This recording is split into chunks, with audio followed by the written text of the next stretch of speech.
अस्सलाम वालेकुम फ्रेंड्स, उम्मीद करती हूँ आप सब लोग खैरियत से होंगे। आज मैं आपके लिए लाई हूँ class 9th chemistry chapter number 2 matter का लेक्चर नंबर 4। आज हम देखेंगे एलोट्रॉपिक फॉर्म्स ऑफ सॉलिड की एलोट्रॉपिक फॉर्म्स। सबसे पहले हम देख लेते हैं कि जो सॉलिड चीज़ें होती हैं उनकी एक नेचर होती है कि वो अपने आप को एक रेगुलर ज्योमेट्रिक फेस के अंदर अरेंज करती हैं। ठीक है, यानी कि जो सॉलिड चीज़ें होंगी उनकी ये प्रॉपर्टी होती है कि वो क्या करती हैं, एक रेगुलर जियोमेट्रिक शेप के अंदर अपने आप को अरेंज कर लेती हैं। वो जो रेगुलर जियोमेट्रिक शेप सॉलिड की बनती है उसको बोलते हैं, उस फॉर्म को बोलते हैं क्रिस्टलाइन फॉर्म। Crystalline form. अगर आप घर में जो शुगर यूज़ करते हैं, चीनी यूज़ करते हैं, कभी उसके एक क्रिस्टल को आप उठा के देखें तो आप उस क्रिस्टल को देखेंगे कि उसका एक रेगुलर पैटर्न होता है और वही पैटर्न ऑलमोस्ट चीनी के जितने भी दाने हैं उनके अंदर फॉलो हुआ हुआ है। ठीक है, इसी तरह आप अपने घर में जो साल्ट यूज़ करते हैं, यानी कि जो साल्ट भी एक केमिकल कंपाउंड है, सोडियम क्लोराइड। ठीक है, उसका एक ज़र्रा आप उठा के देख लें, एक पार्टिकुलर उसकी 3 डायमेंशनल अरेंजमेंट होती है, यानी कि वो उसकी क्रिस्टलाइन फॉर्म है। ठीक है, इसी तरह और भी केमिकल, अगर आप में से कभी कोई लैब में गया है, केमिकल आपने देखे हैं तो आप देखेंगे कि डिफरेंट केमिकल्स जो लैब के अंदर अवेलेबल होते हैं उनके अंदर एटम्स मॉलिक्यूल्स की डिफरेंट अरेंजमेंट होने की वजह से उनकी एक स्पेसिफिक जियोमेट्रिक शेप होती है, यानी उनकी क्रिस्टलाइन फॉर्म होती है। ठीक है, उसकी निस्बत कुछ सॉलिड चीज़ें ऐसी होती हैं जिनके अंदर कोई प्रॉपर जियोमेट्रिक शेप नहीं होती। ऐसे कंपाउंड को बोलते हैं, उनकी जो फॉर्म होगी उसको एमॉर्फस फॉर्म बोलेंगे। जैसे जो पाउडर फॉर्म में चीज़ें होती हैं, पाउडर फॉर्म में आपने देखा होगा ग्लूकोज होता है। ग्लूकोज भी एक कंपाउंड है, सॉलिड फॉर्म है, बट वो उसकी प्रॉपर क्रिस्टलाइन शेप नहीं होती बल्कि वो एमॉर्फस फॉर्म होती है। ठीक है, यानी कि सॉलिड, सब सॉलिड की ये प्रॉपर्टी नहीं है, यानी कुछ या स्पेसिफिक सॉलिड की ये प्रॉपर्टी है कि वो एक जियोमेट्रिक शेप की फॉर्म में अरेंज होते हैं और वो जो जियोमेट्रिक शेप होती है उसको क्या बोलते हैं, क्रिस्टलाइन फॉर्म। इसी तरह जो पीरियोडिक टेबल के डिफरेंट एलिमेंट्स होते हैं, डिफरेंट एलिमेंट्स, इसी तरह हर एलिमेंट की भी ये प्रॉपर्टी है कि वो अपने आप को एक स्पेसिफिक क्रिस्टलाइन फॉर्म में अरेंज करता है, क्रिस्टलाइन फॉर्म के अंदर अरेंज करता है। और ये प्रॉपर्टी ना सिर्फ मतलब सॉलिड चीज़ें बल्कि वो जो डिफरेंट तरह के एलिमेंट्स हैं जो कि सॉलिड फॉर्म में होते हैं उनकी भी ये प्रॉपर्टी होती है। ठीक है, लेकिन कुछ एलिमेंट की ये प्रॉपर्टी होती है कि वो यानी कि डिफरेंट फिजिकल क्रिस्टलाइन फॉर्म में अरेंज हो जाते हैं, लेकिन at same physical state, at same physical state. Same physical state का मतलब ये है कि सॉलिड फॉर्म में ही रहते हुए, ठीक है, सॉलिड फॉर्म में ही रहते हुए वो डिफरेंट तरह की क्रिस्टलाइन फॉर्म्स बनाते हैं। ठीक है, एलिमेंट एक है लेकिन उसकी डिफरेंट क्रिस्टलाइन फॉर्म्स बन गई। ठीक है, वो जो एक एलिमेंट की सॉलिड फॉर्म में ही डिफरेंट तरह की क्रिस्टलाइन फॉर्म्स बनती हैं उनको बोलते हैं एलोट्रॉप्स। उनको क्या बोलते हैं, एलोट्रॉप्स, यानी वो जो डिफरेंट फॉर्म्स बनी हैं। और ये जो फिनोमिना है कि एक एलिमेंट का डिफरेंट फिजिकल स्टेट के एक फिजिकल स्टेट में रहते हुए डिफरेंट क्रिस्टलाइन फॉर्म्स के अंदर अरेंज होना, इस फिनोमिना को बोलते हैं एलोट्रॉपी। यानी कि ये जो फिनोमिना है इसको क्या बोलते हैं, एलोट्रॉपी। और वो जो शेप्स बनती हैं उनको बोला जाता है एलोट्रॉप्स। तो यहाँ पे हम कुछ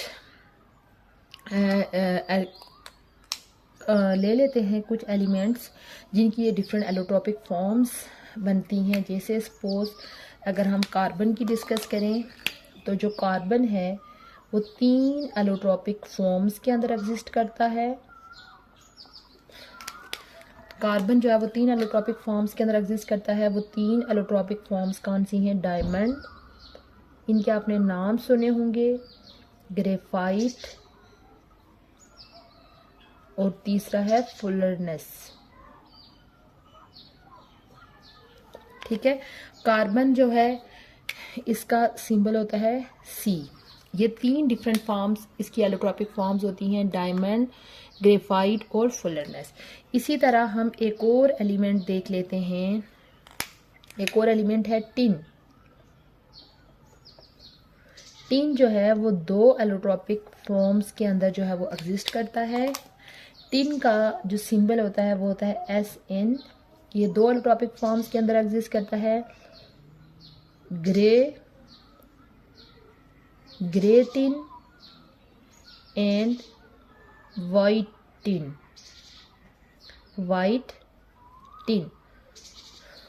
यानी कि डिफरेंट एलिमेंट्स के अंदर डिफरेंट तरह की एलोट्रॉपिक फॉर्म्स बनेंगी। ठीक है, तो आज जिस कंपाउंड की, जिस एलिमेंट की हम एलोट्रॉपिक फॉर्म डिस्कस करने जा रहे हैं वो एलोट्रॉपिक फॉर्म्स है कार्बन की। Allotropic forms of carbon, allotropic form of carbon. Carbon की एलोट्रॉपिक फॉर्म हम डिस्कस करने जा रहे हैं। सबसे पहले हम यहाँ पे इन 2 फॉर्म्स का कंपेयर करके करेंगे, तो उससे जो है वो फिर आपको ये चीज़ें जो है वो मज़ीद क्लियर होंगी। डायमंड और ग्रेफाइट, जैसे कि ऑलरेडी हमने इनके बारे में डिस्कस किया कि ये किसके एलोट्रॉपिक फॉर्म है, कार्बन की, डायमंड, ग्रेफाइट और तीसरी है फुलरनेस। इनको हम 1 बाय 1 जो है वो इनके बारे में डिफरेंट चीज़ें हम इनकी एक्सप्लेन करेंगे। ये जो कार्बन की दोनों फॉर्म्स हैं, डायमंड और ग्रेफाइट, ये दोनों नेचुरली अकरिंग होती हैं, यानी कि ये आर्टिफिशियली प्रिपेयर नहीं की हुई होती बल्कि ये नेचुरली अकरिंग होती हैं। तो ये कार्बन की प्योरेस्ट फॉर्म है। ठीक है, प्योरेस्ट फॉर्म है और यानी कि ये नेचुरली अकरिंग है। और इसकी जो फॉर्म होती है ये किस फॉर्म में पाया जाता है, क्रिस्टलाइन फॉर्म में पाया जाता है, क्रिस्टलाइन फॉर्म। इसी तरह जो ग्रेफाइट है वो भी कार्बन की जो है वो नेचुरली अकरिंग फॉर्म है, लेकिन ये किस तरह से होता है, ये ओपैक ब्लैक सॉलिड होता है, ओपैक ब्लैक सॉलिड के तौर पर होता है। ठीक है, ओपैक जो है वो एक ऐसी चीज़ होती है कि जिसके अंदर से लाइट पास नहीं हो सकती। तो उसके बाद अगर हम इनकी दूसरी प्रॉपर्टी देखें तो इसका ये जो डायमंड होता है उसमें हमारे पास एक सेंट्रल कार्बन एटम होता है जो कि फर्दर 4 कार्बन एटम के साथ अटैच होता है। कैसे, सपोज हमारे पास ये वाला एक सेंट्रल कार्बन एटम है, तो ये फर्दर अटैच होगा इस तरह से, एक कार्बन इधर लगा होगा, एक कार्बन इधर, एक कार्बन इधर और एक कार्बन जो है वो ऊपर वाली साइड पे लगा होगा। यहाँ पे भी कार्बन अटैच है, यहाँ पे भी, यहाँ पे भी, यहाँ पे भी। सेंट्रल कार्बन एटम, इसकी अरेंजमेंट जो है वो आप समझ लें कि इस तरीके से हमारे पास बनी हुई होगी। तो ये हमारे पास एक शेप जो बन रही होगी टेट्राहेड्रॉन की शेप बन रही होगी। टेट्रा, यहाँ पे मैं इधर साइड पे लिख लेती हूँ इसका, टेट्राहेड्रॉन, टेट्राहेड्रॉन के जिसके 4 कोने हैं। ठीक है, इसी तरह ये जो बाकी कार्बन है ये सेम इसी तरह फर्दर, यानी कि इसके साथ आप देखें 2 ये अटैच है, एक इधर हो जाएगा। ठीक है, मज़ीद फिर यहाँ पे इसी तरह इधर भी कार्बन अटैच होगा, यहाँ भी कार्बन अटैच होगा, ये इधर हो गया कार्बन, इधर अटैच होगा, ये फर्दर फिर 3 कार्बन के साथ अटैच हो जाएगा। इसी तरह ये जो है वो फर्दर फिर 3 कार्बन के साथ, इसी तरह करते करते हमारे पास एक पूरा जो है वो डायमंड का गेंट स्ट्रक्चर जो है वो बना हुआ होगा। किस केस में, डायमंड के केस में।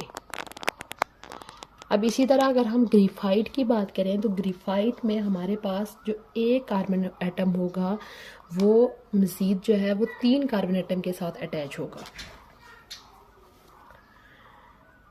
यहाँ पे आप देखें कि यहाँ पे अगर ये एक कार्बन एटम है तो ये कितने कार्बन एटम के साथ अटैच होगा, 1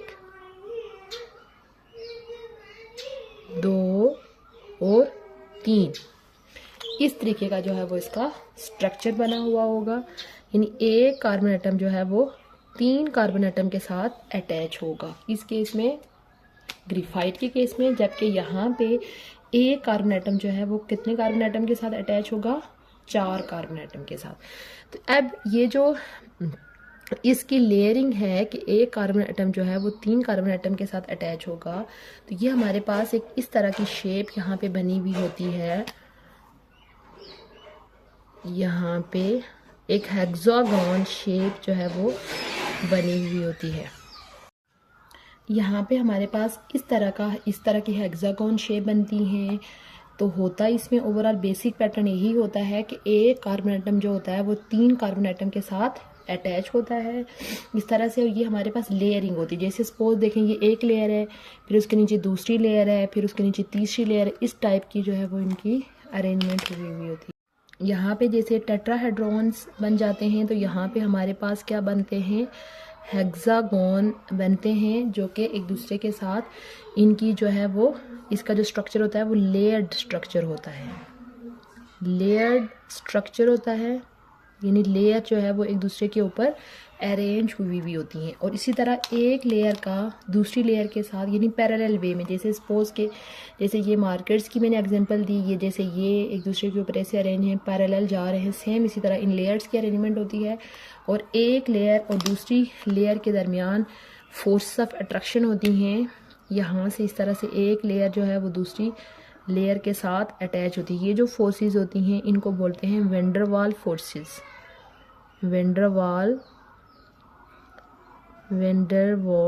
फोर्सेस जो कि यानी कि इन फोर्सेस ने इन डिफरेंट लेयर्स को अपने साथ एक दूसरे के साथ किया होता है, अटैच करके रखा हुआ होता है। अब मैं डायमंड और कार्बन ग्रेफाइट के अंदर जो कार्बन का बेसिक स्ट्रक्चर होता है उसको डिस्कस कर लेती हूँ कि इनके अंदर बॉन्डिंग किस तरह से हुई होती है। यहाँ पे ये जो डायमंड है, यहाँ पे ओवरऑल उसके एक यूनिट के अंदर आप समझ लें कि 5 एटम मौजूद हैं, ठीक है। लेकिन यहाँ पे इसके एक यूनिट के अंदर जो है वो 3 ओवरऑल 4 एटम प्रेजेंट होते हैं, ठीक है। कार्बन का अगर हम जनरल स्ट्रक्चर डिस्कस करें तो जो कार्बन है उसका एटॉमिक नंबर होता है 6। एटॉमिक नंबर 6 का मतलब ये होता है कि कार्बन के पास कितने इलेक्ट्रॉन होते हैं, कार्बन के पास 6 इलेक्ट्रॉन होते हैं, ठीक है। इनकी जब हम अरेंजमेंट देखें तो कार्बन जो है वो पीरियड नंबर 2 से बिलोंग करता है, ठीक है। कार्बन का देखें पीरियड नंबर है 2 और इसका जो ग्रुप नंबर है 4, ग्रुप नंबर 4 और पीरियड नंबर 2। कार्बन का अगर जो स्ट्रक्चर होता है वो इस टाइप का होता है, यानी कि ये पीरियड नंबर 2 से बिलोंग करता है, तो इसके 2 शेल होंगे, ठीक है। ये इसके 2 शेल्स हैं, यानी कि एक ओवरऑल इसके पास 6 इलेक्ट्रॉन हैं। तो पहले शेल के अंदर 2 इलेक्ट्रॉन होंगे और दूसरे शेल के अंदर जो है वो 4 इलेक्ट्रॉन इसके मौजूद होंगे। यानी इसके शेल कितने हैं, 2 शेल्स हैं। पहला शेल है के जिसके अंदर 2 इलेक्ट्रॉन हैं और दूसरा शेल है एल जिसके अंदर 4 इलेक्ट्रॉन हैं। ये है कार्बन की अरेंजमेंट इलेक्ट्रॉन्स की।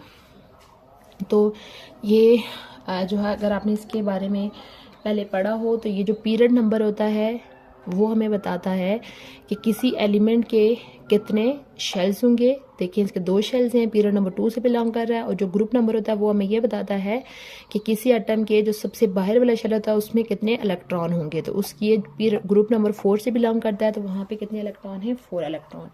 तो अब ये जो डायमंड के केस में कार्बन जो होता है वो अपने इन 4 इलेक्ट्रॉन को यूज़ करके बॉन्डिंग बनाता है, यानी कि ये दरमियान में कार्बन है, एक इलेक्ट्रॉन उसका इस तरह से हो गया। तो ये अपने 4 इलेक्ट्रॉन को जो है वो यूज़ कर रहा है बॉन्डिंग के लिए। यहाँ पे इस तरह से वो बॉन्डिंग कर रहा है दूसरे कार्बन के साथ, यानी कि उसके एक यूनिट के अंदर टोटल कितने एलिमेंट प्रेजेंट हैं, 5 एटम जो है वो प्रेजेंट है, ठीक है। लेकिन ग्रेफाइट के केस में क्या है कि कार्बन जो है, ग्रेफाइट के केस में कार्बन अपने 4 इलेक्ट्रॉन के बजाय जस्ट 3 इलेक्ट्रॉन को जो है वो यूज़ कर रहा है बॉन्डिंग के लिए, ठीक है। यहाँ पे वो 3 इलेक्ट्रॉन को यूज़ करके बॉन्डिंग बना रहा है। उसके बाद ये जो 4th 1 इलेक्ट्रॉन होगा वो उसके साथ इसी तरह प्रेजेंट होगा। तो इसके एक यूनिट के अंदर टोटल कितने एटम प्रेजेंट हैं? 4 एटम जो है वो प्रेजेंट है। और ये जो 4th इलेक्ट्रॉन ग्रेफाइट के अंदर होता है, ये इसी तरह जो है वो इनके अंदर घूमता फिरता रहता है ग्रेफाइट के अंदर, ठीक है। ये हमने इनका जनरल स्ट्रक्चर डिस्कस किया। अब हम जो है वो इनकी कुछ इम्पोर्टेंट प्रॉपर्टीज़ मज़ीद डिस्कस कर लेते हैं।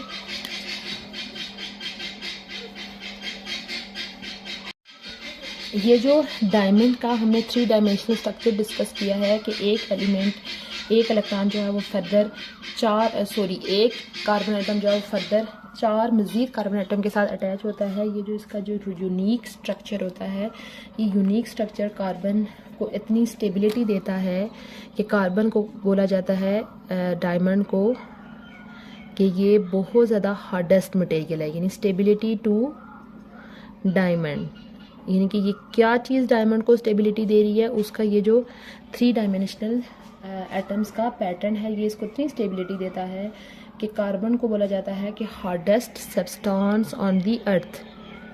डायमंड को हार्डेस्ट सब्सटेंस ऑन अर्थ। और ये क्यों है? क्योंकि उसका ये जो रेगुलर 3 डायमेंशनल पैटर्न है एलिमेंट्स का, ये उसको इतना स्टेबल कर देता है कि वो बहुत ज़्यादा हार्डेस्ट मटेरियल बन जाता है। जबकि उसकी निस्बत अगर हम ग्रेफाइट की बात करें तो ग्रेफाइट का हमने देखा कि लेयर स्ट्रक्चर होता है। ये जो लेयर स्ट्रक्चर ग्रेफाइट का बनता है, ये ग्रेफाइट को जो है वो उसके अंदर की प्रॉपर्टी रखता है कि उसको सॉफ्ट बनाता है, ठीक है। कैसे? आप देखें ये लेयर्स हैं, ये उनकी लेयर स्ट्रक्चर की वजह से ये उसको थोड़ा सा प्रेस करें तो ये स्लिप होने के लिए, यानी कि ये देखें एक लेयर स्लिप होके आगे या पीछे जा सकती है, यानी कि लेयर स्ट्रक्चर होने की वजह से ये जो ग्रेफाइट है इसकी थोड़ी सी नेचर क्या हो जाती है, ये सॉफ्ट नेचर हो जाती है। उसके अलावा स्लिपरी हो जाता है, ये नॉन वोलेटाइल हो जाता है, non volatile and non sticky. और ये सारा कुछ जो है वो उसका किसकी वजह से है? ये जो उसका लेयर स्ट्रक्चर है। इसी वजह से ग्रेफाइट को ड्राई लुब्रिकेंट के तौर पर यूज़ किया जाता है, used as dry lubricant, use as dry lubricant आपको पता है कि ये जो चीज़ों को फ्रिक्शन से बचाने के लिए डिफरेंट तरह के ऑयल वगैरह यूज़ किए जाते हैं, वो होते हैं लुब्रिकेंट्स, ठीक है। ये जो डायमंड की हार्डेस्ट नेचर है वो उसकी इस स्ट्रक्चर की वजह से है, और वो ग्रेफाइट की जो सॉफ्ट नेचर है वो उसके लेयर स्ट्रक्चर की वजह से है। उसके बाद नेक्स्ट जो इनकी प्रॉपर्टी है, उसके बाद अगर हम इनकी डेंसिटीज़ को कंपेयर करें तो डायमंड की जो होगा हाई डेंसिटी होगी। हाई डेंसिटी अगेन, ये जो इसकी हाई डेंसिटी है ये क्यों है? इसके हाईली क्लोज पैकिंग स्ट्रक्चर की वजह से। और इसकी जो डेंसिटी होती है वो लो डेंसिटी है due to its layer structure. उसके बाद नेक्स्ट हमने देखा कि डायमंड का जो स्ट्रक्चर डिस्कस किया, तो डायमंड के अंदर जो कार्बन है उसके अंदर जितने भी इलेक्ट्रॉन्स मौजूद हैं वो सारे इलेक्ट्रॉन जो है वो बॉन्डिंग के अंदर यूज़ हो गए हैं। कोई भी फ्री इलेक्ट्रॉन डायमंड के अंदर प्रेजेंट नहीं है, जिस वजह से डायमंड जो है वो बैड कंडक्टर है इलेक्ट्रिसिटी का, बैड कंडक्टर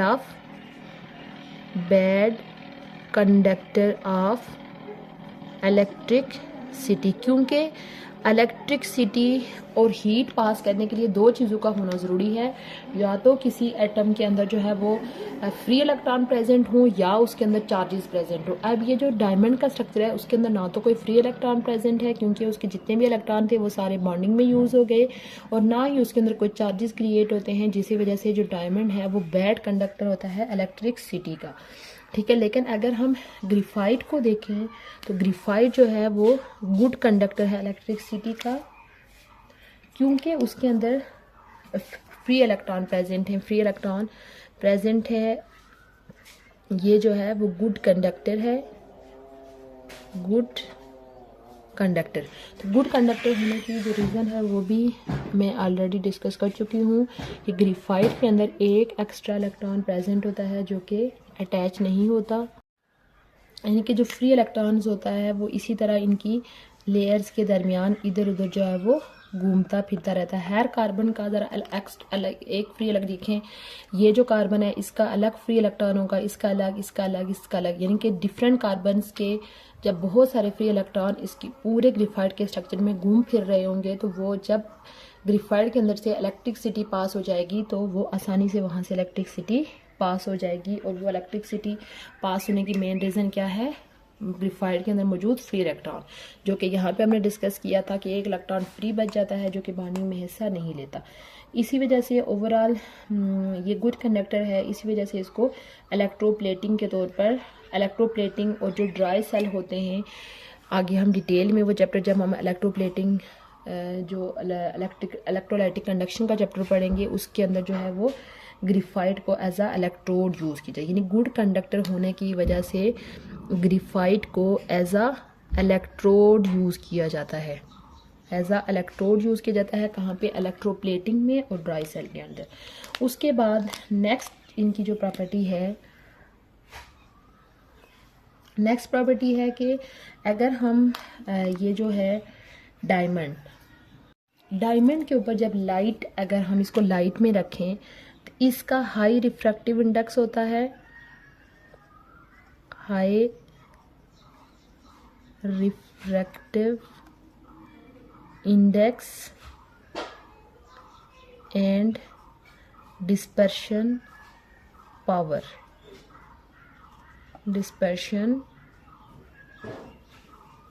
रिफ्रैक्टिव इंडेक्स क्या होता है? रिफ्रैक्टिव इंडेक्स ये होता है कि लाइट जब एक मीडियम से गुजर के दूसरे मीडियम में जाती है तो वो कितनी बेंड होगी, ठीक है। तो वो जो लाइट को बेंड करने की एबिलिटी है वो डायमंड के अंदर बहुत ज़्यादा हाई होगी, ठीक है। और डिस्पर्शन पावर क्या होता है कि जब लाइट यानी कि किसी के अंदर से पास होती है तो वो आगे कितनी डिस्पर्स होती है, कितने कलर्स के अंदर वो चेंज होगी या डिस्पर्स होगी, वो होती है डिस्पर्शन पावर। ये जो लाइट की बेंड होने की एबिलिटी और लाइट को डिस्पर्स करने की जो एबिलिटी है, ये दोनों जो है वो डायमंड की बहुत ज़्यादा हाई होगी। तो अब ग्रेफाइट के अंदर ये नहीं कि ये जो रिफ्रैक्टिव इंडेक्स और ये इतनी हाई नहीं होगी। ग्रेफाइट के बारे में हमने ऑलरेडी डिस्कस किया कि ग्रेफाइट ओपैक ब्लैक सॉलिड होता है। तो ग्रेफाइट जो है वो एक सॉफ्ट स्ट्रक्चर होता है और उसका जो सॉफ्ट स्ट्रक्चर है वो क्यों है, उसके लेयर स्ट्रक्चर की वजह से। और इसके लेयर स्ट्रक्चर सॉफ्ट होने की और लेयर स्ट्रक्चर होने की वजह से ओवरऑल जो है ग्रेफाइट का जो कलर होता है वो क्यों कैसा होता है, ब्लैक कलर होता है, इसका ब्लैक कलर होता है। और साथ में ये जो हम लेड पेंसिल यूज़ करते हैं, छोटे बच्चे लिखने के लिए जो पेंसिल यूज़ करते हैं, उसके अंदर जो है वो ग्रेफाइट को क्ले के साथ मिक्स करके यूज़ किया जाता है, ठीक है। Used in lead pencil with clay, यानी क्ले के साथ मिला के इसको लेड पेंसिल्स के अंदर यूज़ किया जाता है।